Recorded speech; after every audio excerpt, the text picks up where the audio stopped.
तो फिल्म की शुरुआत में हम गाँव के कुछ बच्चों को देखते हैं जो खेतों में खेलने के लिए जा रहे थे। जाने से पहले अब्दी के डैड बोले, अंधेरा होने से पहले पहले वापस आ जाना। सभी बच्चों ने हाँ में सर हिलाया और चले गए। काफी घंटों ये खेलते रहे, यहाँ तक के अंधेरा होने वाला हो गया। सभी बच्चे अपने घर चले गए, लेकिन अब्दी और उसका दोस्त, उनका अभी भी खेलने का दिल चाह रहा था। खेलते हुए अचानक से उनकी बॉल खेतों में कहीं चली गई। शाम भी हो गई थी। अब्दी अपने दोस्त से कहता है, चलो घर वापस चलते हैं। लेकिन अब्दी का दोस्त वो बॉल लेना चाहता था, जिसके लिए वो खेतों में चला गया, लेकिन बॉल एकदम से गायब हो गई। एकदम से वहाँ पर अंधेरा भी छा गया और आगे बढ़ गए। अब्दी के दोस्त ने जब देखा तो उसकी बॉल एक छोटी लड़की के हाथ में थी। उसका चेहरा बहुत ही अजीब था, जैसे वो कोई शैतान हो। इस लड़की को देखकर भी अब्दी के दोस्त को डर नहीं लगता और वो उस लड़की के पीछे बॉल लेने के लिए जाता है, जबकि अब्दी उसे रोकता रह गया। खेतों से बाहर निकलकर अब्दी ने क्या देखा कि वो लड़की उसके दोस्त को पकड़ के उसके सर पे पत्थर मारकर उसका मर्डर कर चुकी है। ये देखकर वो घबराते हुए गांव में गया और उसने गांव वालों को चिल्ला चिल्ला कर बुला लिया। सभी लोग अब्दी की बात मानते हुए अब्दी के दोस्त को ढूंढने के लिए निकल जाते हैं। जहाँ पर अब्दी ने उसे देखा था, अब वो वहाँ नहीं था, लेकिन फिर नदी के दरमियान एक पत्थर पर उन्हें उस बच्चे की लाश मिल गई। सब लोग इस हादसे से बहुत ज्यादा डर चुके थे।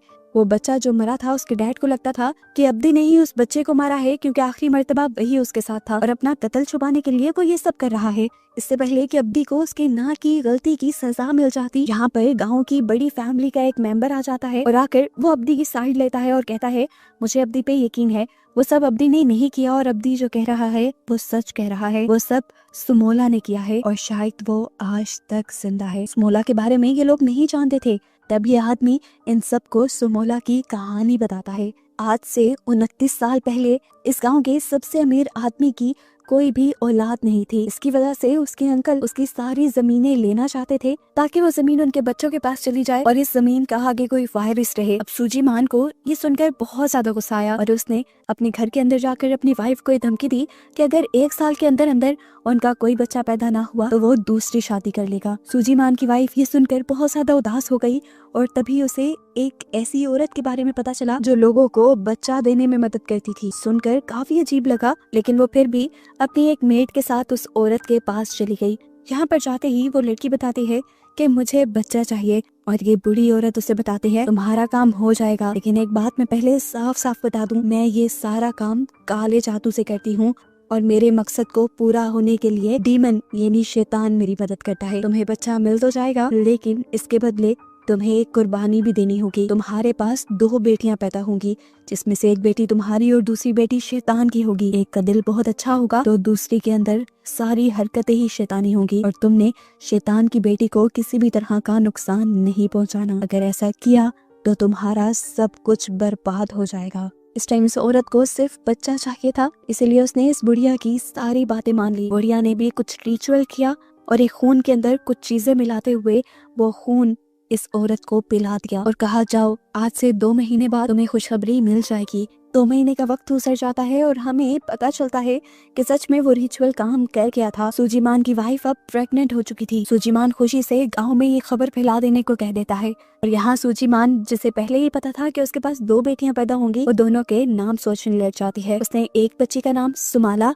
और दूसरी का नाम कुमाला सोचा था। वक्त गुजरता है और वो दिन भी आ जाता है जब सूजीमान के घर उसकी बेटियों का जन्म होना था। उसके रूम में सोफे पे हम डीमन को भी बैठा हुआ देखते हैं। जैसे ही सूजीमान की पहली बेटी पैदा होती है तो उसमें कोई भी हरकत नहीं होती, जिससे लोग जान जाते हैं कि वो मर गई है। जैसे ही दूसरी बेटी पैदा होती है तो उसे देखकर सब लोग शॉक रह जाते हैं। उसकी दूसरी बेटी का मुंह डिफॉर्म था, यानी चेहरा बिगड़ा हुआ था। वो बहुत ही ज्यादा बदसूरत थी। जैसे ही सूजीमान ने उसे देखा तो गुस्से से उसका बुरा हाल हो गया।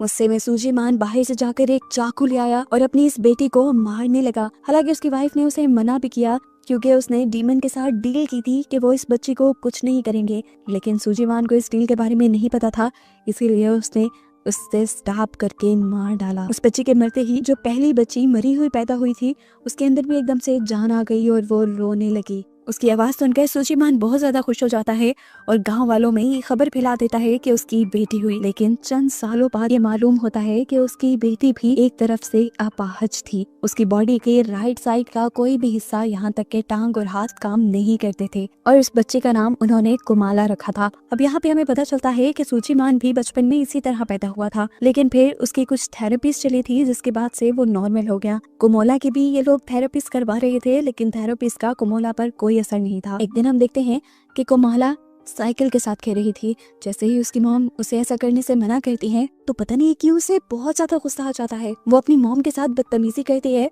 तो उसके डैड यानी सुचिमान को ये देखकर और भी ज्यादा गुस्सा आता है और वो उसे उठाकर उसके कमरे में भेज देते हैं, जहाँ जाकर वो पागलों की तरह अपना सर पटकने लगती है। ऐसा लग रहा था जैसे किसी ने उसे पोसेस कर लिया है, लेकिन ये लोग इस चीज को नहीं समझ पाते और कुमोला को पागल समझ लेते हैं। एक पागल बच्ची को सुचिमान अपनी बच्ची नहीं मान सकता था, इसीलिए उसने इस बच्ची को काल कोठरी में बंद करवा दिया। सालों गुजर जाते हैं और दिखाया जाता है कि आज भी कुमोला से कोई भी अच्छे तरीके से प्यार नहीं करता, यहाँ तक कि उसकी मॉम भी नहीं। उसे ये लोग उसी काल कोठरी में बंद करके रखा करते थे और यही चीजें अक्सर कुमाला की मॉम को दुख दिया करती थी, क्योंकि कुमाला की मॉम को याद है कि डेविल के साथ डील में उसने ये वादा किया था कि वो दोनों ही बच्चियों को बहुत लाड से पालेगी, लेकिन एक को तो पैदा होते ही मार दिया गया था और दूसरे के साथ भी ये लोग बहुत बुरा सलूक कर रहे थे। देखने को मिलता है कि एक दिन कुमोला काल कोठरी से भागकर मार्केट में आ जाती है। मार्केट में बहुत सारे बच्चे थे जो जैसे ही कुमाला को देखते हैं तो उसके खराब हाथ पांव का मजाक उड़ाने लग जाते हैं, उसको बॉल्स में मारते हैं और कीचड़ भी उसके मुंह पे लगा देते हैं, जिससे कुमोला को बहुत बुरा लगता है। सुचिमान और उसकी वाइफ जो यही मार्केट से गुजर रहे थे वो अपनी बेटी के साथ ये बुरा सलूक होते देखते भी हैं, लेकिन उसे रोकते नहीं। इसके बाद सुचिमान एक नौकर के जरिए कुमाला को घर बुला लेता है और एक हंटर से उसे बहुत मारता है, क्योंकि उसने हमेशा कुमोला को बाहर जाने से मना किया था। सामना में और जो सुचिमान की वाइफ की मेट थी वो कुमोला से बहुत प्यार करती थी। वो कुमोला को बचाने की कोशिश करती है लेकिन ज्यादा कुछ नहीं कर पाती। सुचिमान जब उसे मार मार के यहाँ से चला जाता है तो सम कुमोला की कमर पे दवाई लगाती है, उसे चुप करवाती है और उसे अच्छा फील करवाने के लिए पियानो बजाने को कहती है। उन्होंने तो आज कुमोला के लिए एक डॉल भी बनाई थी जो उसे वो गिफ्ट में देती है, क्योंकि आज कुमोला का बर्थडे था जो किसी और को याद नहीं था। रात में अब कुमोला सो जाती है और आधी रात में उसकी अलमारी का दरवाजा नॉक होता है और दरवाजा खोलकर उसमें से समोला की यानी इसकी दूसरी बहन की सोल निकल कर आती है, जिसे उसके डैड ने पैदा होते ही मार दिया था। कुमाला समोला की स्पिरिट से डर रही थी, लेकिन सुमाला ने उसे गले लगाया और उसे यकीन दिलाया कि नहीं, मुझसे नहीं डरो, मैं तुम्हें कोई नुकसान नहीं पहुंचाऊंगी क्योंकि तुम मेरी बहन हो। मुझे भी तुम्हारे डैड ने मारा था और वो अब तुम्हारे साथ भी बुरा सलूक करते हैं। मैं इन सब चीजों का बदला लूंगी। ये सब बातें करने के बाद हम सुमाला की स्पिरिट को अजीब तरीके से हंसता हुआ देखते हैं, जैसे वो कोई घटिया प्लानिंग कर रही हो। यहाँ तक कि शीशे में उसकी स्पिरिट फिलहाल नजर भी नहीं आ रही थी। अगले दिन हम देखते हैं कि कुमोला जब पियानो बजा रही थी तो उसके डैड इस आवाज से बहुत ज्यादा तंग हो रहे थे। इतना तंग हुए वो कि उन्होंने आकर कुमोला को थप्पड़ मार दिया। यहाँ पर उसकी वाइफ भी बैठी हुई थी, जिन्होंने कुमोला को कुछ नहीं कहा और ना ही कुमोला को चुप करवाया। सब ने ही इस मर्तबा भी कुमोला को चुप करवाया। साफ बात थी कि उसकी मॉम भी उससे प्यार नहीं करती थी। अब जिस टाइम सम उसे स्ट्रॉन्ग होने को कह रही थी उसी टाइम उसकी बॉडी में एक बहुत बड़ा चेंज आता है। वो उठ खड़ी होती है और नॉर्मल तरीके से चलने लग जाती है। हालांकि वो चल नहीं पाती थी। चलते हुए वो अपने डैड की स्टडी में गई और जाते ही उसने एक पेन उठाकर अपने डैड के हाथ में स्टैब कर दिया। उसके डैड पहले यही देखकर हैरान थे कि उसकी बेटी ठीक से चल कैसे पा रही है। ऊपर से उन्होंने ऐसी हरकत कर दी थी कि उसके डैड का गुस्सा डबल हो गया।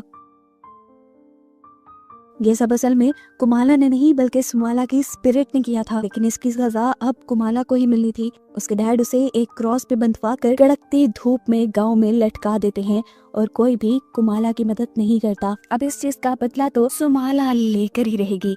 रात में खाना खाने के टाइम जब कुमाला को लेकर जाता है खाना खिलाने के लिए तो सुमाला की सोल दोबारा से उसे पोजेस कर लेती है और कुमाला अजीब तरीके से अपने कपड़े उतारते हुए डाइनिंग टेबल पे ही गलत काम कर देती है, जिसके बाद वो अजीबोगरीब हरकत भी कर रही थी। कुमाला की मॉम को बहुत ज्यादा गुस्सा आ रहा था, लेकिन जब उन्होंने शीशे में देखा कि उससे ये सब कुछ सुमाला की सोल करवा रही है तो वो भी बहुत ज्यादा परेशान हो गई और डर गई।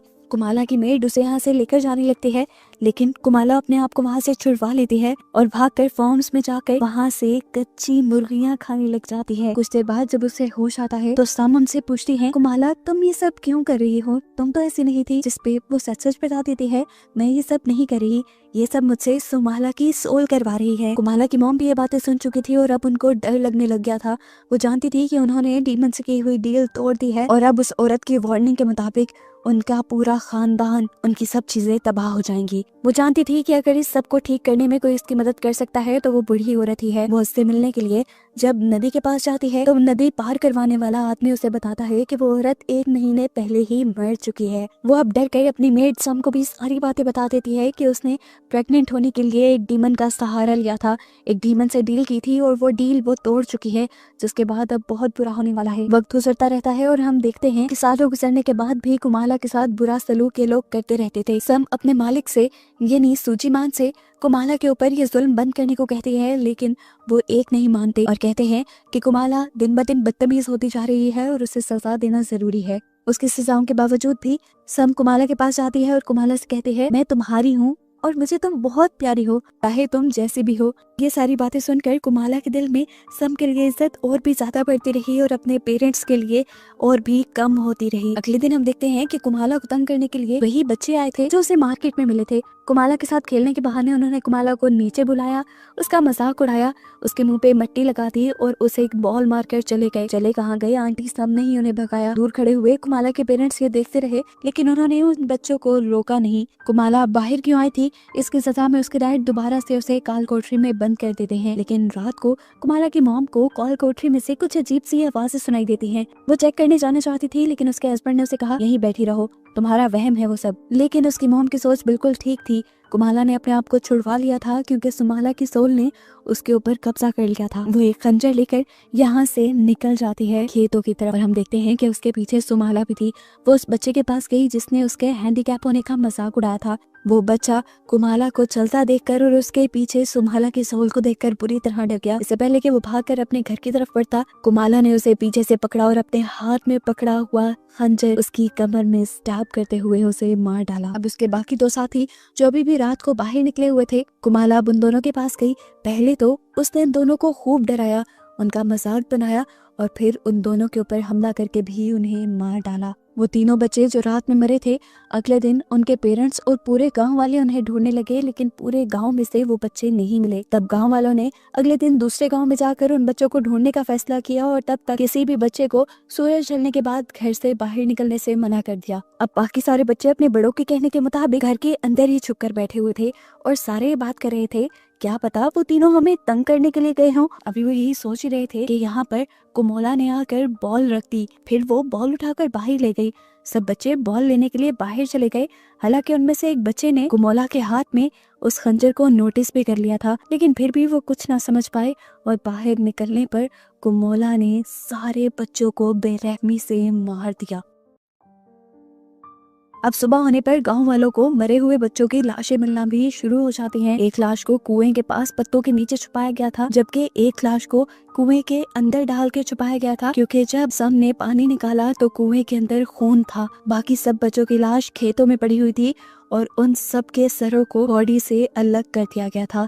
सबके सर एक डंडे में इस तरह पिरोए गए थे जैसे मोती हों, एक के बाद एक ऊपर नीचे करके, जिसे देखकर सभी बहुत ज्यादा डर गए, यहाँ तक के सूजीमान भी। अब इन सारी बच्चों की लाशों के पास क्योंकि कुमाला की डॉल मिली थी, तो सबको लगा कि ऐसा सब या तो कुमाला ने किया है या उसके डैड ने। जैसे ही सारे गांव वाले सूजीमान के घर आए तो सूजीमान ने उनसे कहा, तुम्हारे पास कोई सबूत है कि ये सब मैंने किया है? और अगर तुम मेरी बेटी के ऊपर इल्जाम लगाना चाहते हो तो ये सब कैसे कर सकती है? वो तो ठीक से चल भी नहीं पाती। सूजीमान भी मान नहीं सकता था कि ये सब कुमाला ने किया है, लेकिन फिर उसके माइंड में आया कि कभी कभार कुमाला चलने भी लगती है और अजीबोगरीब हरकतें भी करती है, हो सकता है कि ये सब उसने किया हो। वैसे भी उसको तो रात में काल कोठरी में बंद कर दिया जाता था, तो फिर वो बाहर कैसे गई? यही सोचते हुए सूजीमान जब काल कोठरी में जाता है तो देखता है कि वहाँ पे एक बहुत बड़ा सुराख था जिसे बोरियों से ढका गया था, और ऐसे सूजीमान को ये बात कंफर्म हो गई कि उसकी बेटी ने ही वो सारे मर्डर किए हैं। यहाँ पर अब डरते हुए पहली मर्तबा कुमाला की मॉम बोलती हैं और बताती हैं, ये सब कुमाला ने नहीं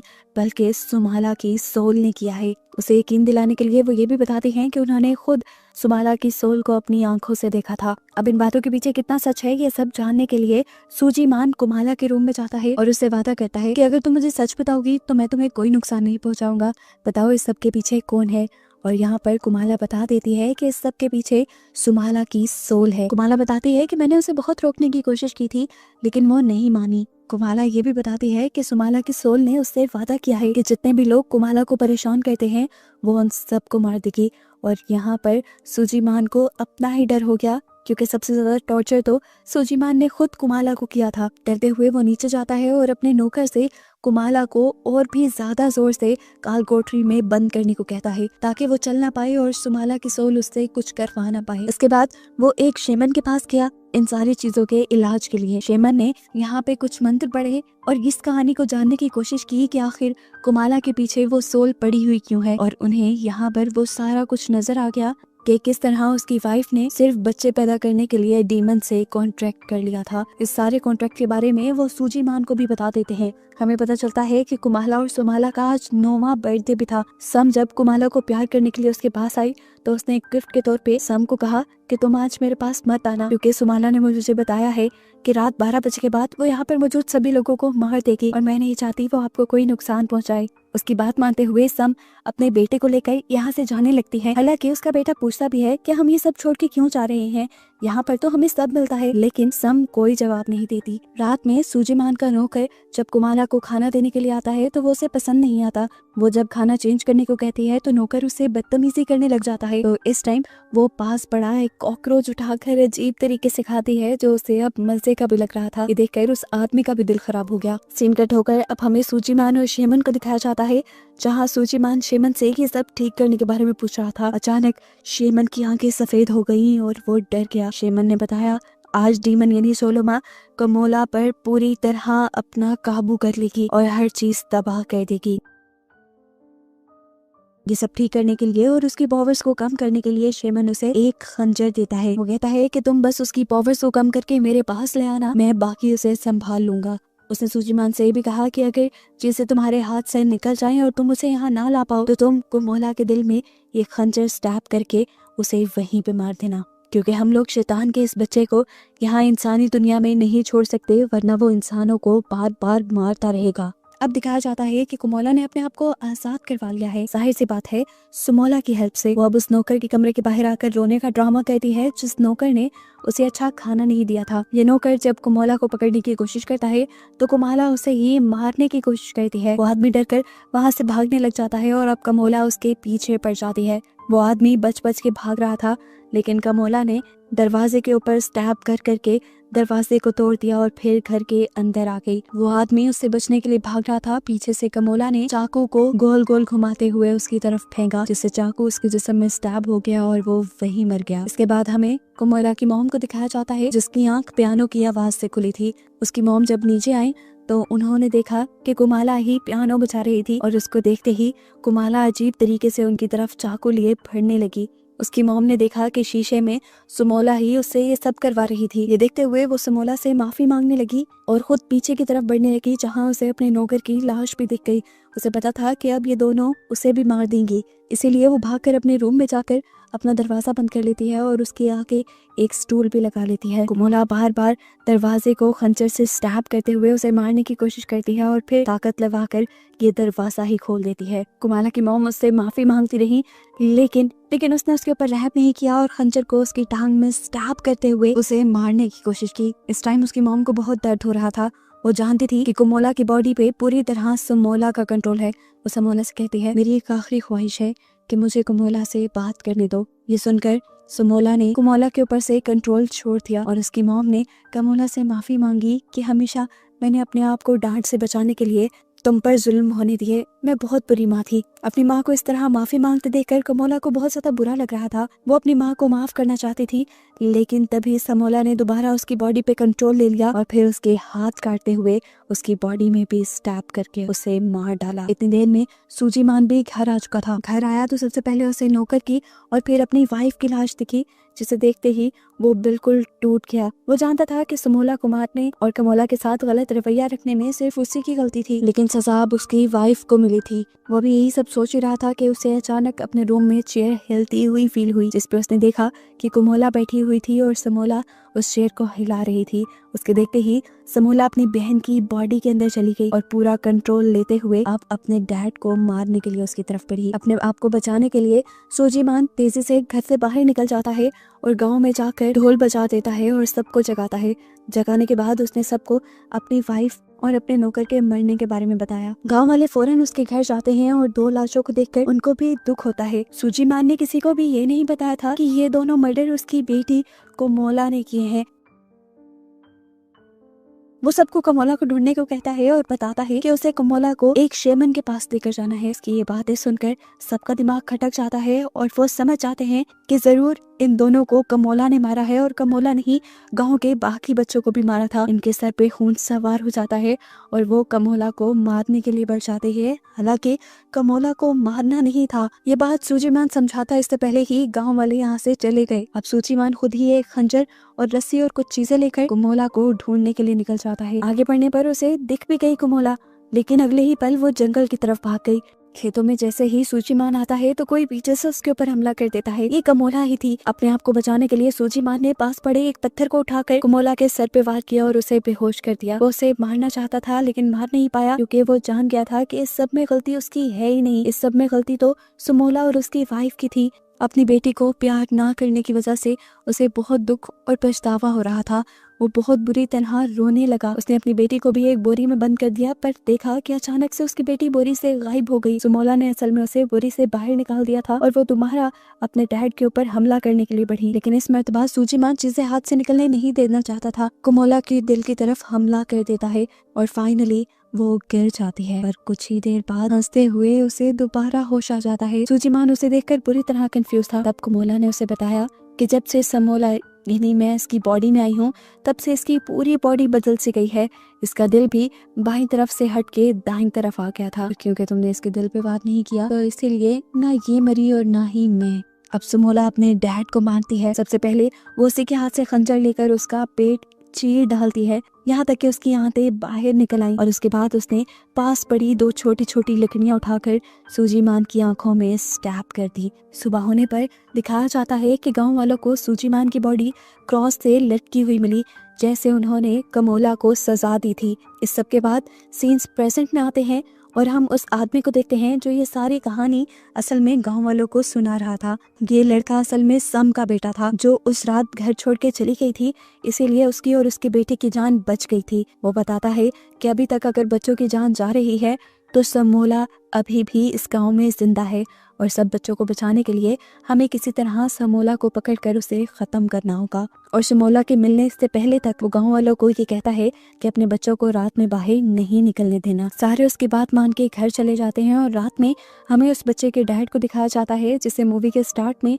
समोला ने मारा था। उसे इस आदमी की बातों पे बिल्कुल भी एतबार नहीं था। उसे लग रहा था कि ये सारा काम अब्दी ने किया है। वो रात में अब्दी को मारने के लिए अब्दी के घर के पास आता है और उसे वहीं पर समोला दिख जाती है जो इस टाइम एक मरे हुए आदमी की बॉडी को खा रही थी। और बस यही दिखाते हुए ये मूवी यहाँ खत्म हो जाती है, ये बताते हुए कि ये एक सच्ची कहानी है। इंडोनेशिया में सेंट्रल हवा के पास सच में एक ऐसा गांव है जहाँ पर एक डेविल की बच्ची रहती है और इसलिए वहाँ के लोग रात में अपने बच्चों को घर से बाहर नहीं निकलने देते।